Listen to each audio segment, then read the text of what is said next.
بسم اللہ الرحمن الرحیم۔ شروع اللہ کے پاک نام سے جو بڑا مہربان اور نہایت رحم کرنے والا ہے۔ السلام علیکم۔ آج کے اس ویڈیو میں ہم حضرت موسیٰ علیہ السلام اور فرعون کے واقعے کو بیان کریں گے، تو چلتے ہیں ویڈیو کی طرف۔ حضرت موسیٰ علیہ السلام اللہ تعالیٰ کے ان انبیاء میں سے ہیں جن کے ذریعے اللہ تعالیٰ نے بنی اسرائیل کو فرعون کے ظلم و ستم سے نجات دلائی۔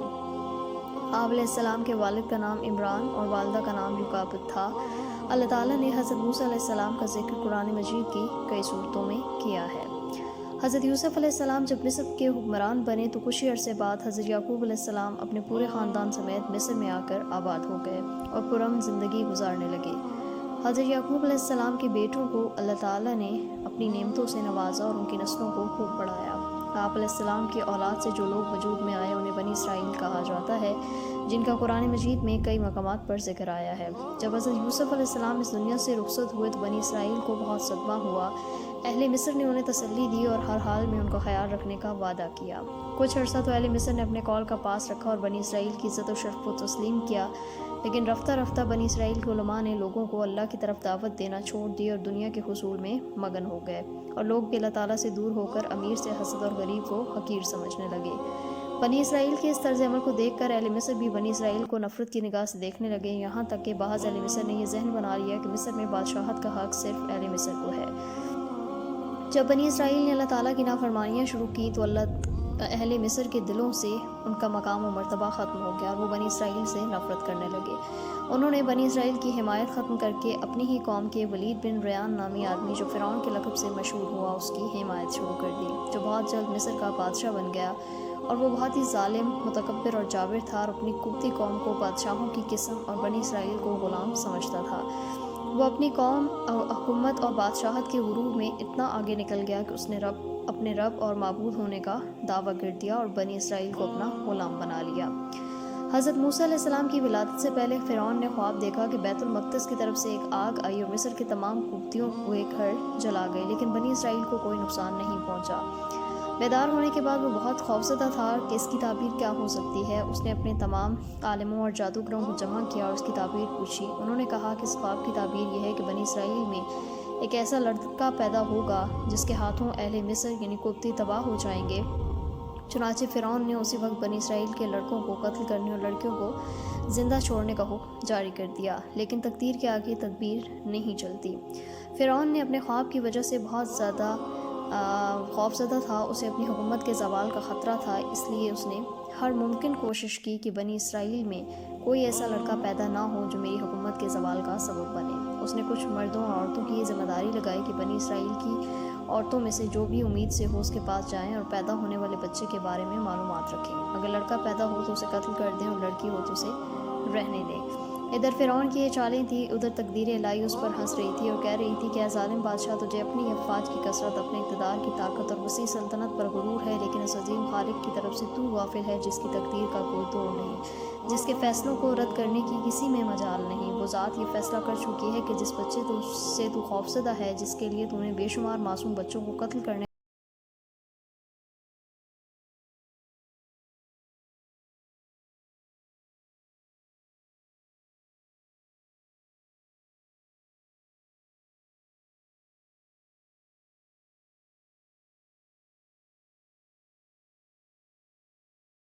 پھر اللہ عز و جل کو ان کمزور بندوں پر رحم آیا جو ابراہیم خلیل اللہ علیہ السلام کی نسل میں سے تھے۔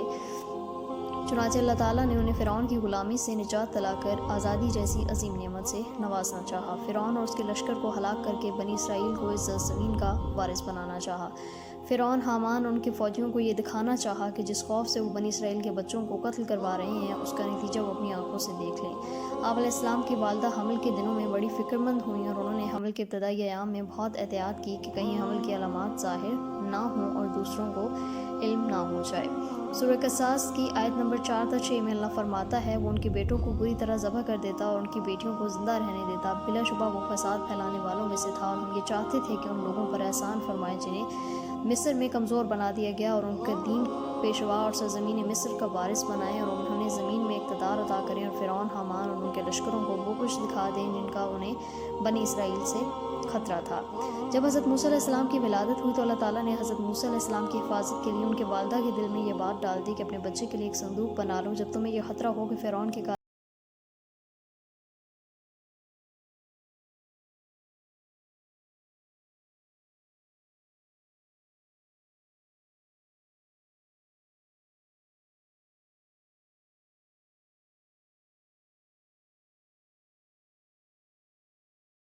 میں ڈال کر دریا میں بہا دیا۔ جب وہ صندوق فرعون کے محل کے قریب سے گزرا تو شاہی خادموں نے اس صندوق کو دریا سے نکال کر شاہی محل میں فرعون کی بیوی آسیہ کے سامنے پیش کر دیا۔ فرعون کی بیوی آسیہ نے جب صندوق کھولا اور کپڑے میں لپٹے حضرت موسیٰ علیہ السلام کا معصوم چہرہ نظر آیا تو اس کے دل میں آپ علیہ السلام کی شدید محبت پیدا ہوئی۔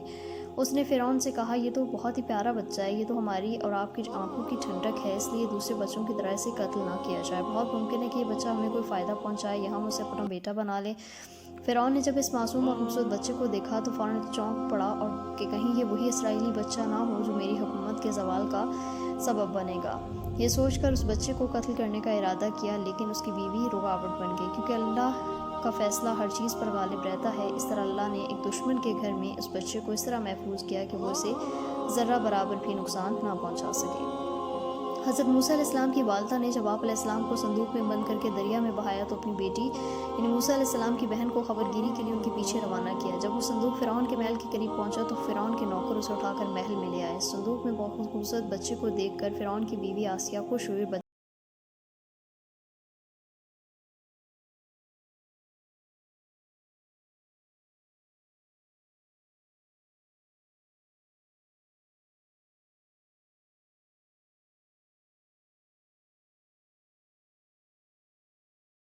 اپنی والدہ کے سوا کسی اور کا دودھ پیے، اور اس میں یہ مصلحت بھی تھی کہ اس بہانے سے آپ علیہ السلام اپنی والدہ تک پہنچ جائیں۔ جب حضرت موسیٰ علیہ السلام کسی بھی دائی کا دودھ نہیں پیا تو آپ کی بہن نے آگے بڑھ کر کہا کہ مجھے ایک دائی کا پتہ معلوم ہے، ممکن ہے کہ بچہ اس کا دودھ پی لے اور وہ لوگ بہت اچھے ہیں، بچے کی نگہداشت بہت اچھے سے کریں گے۔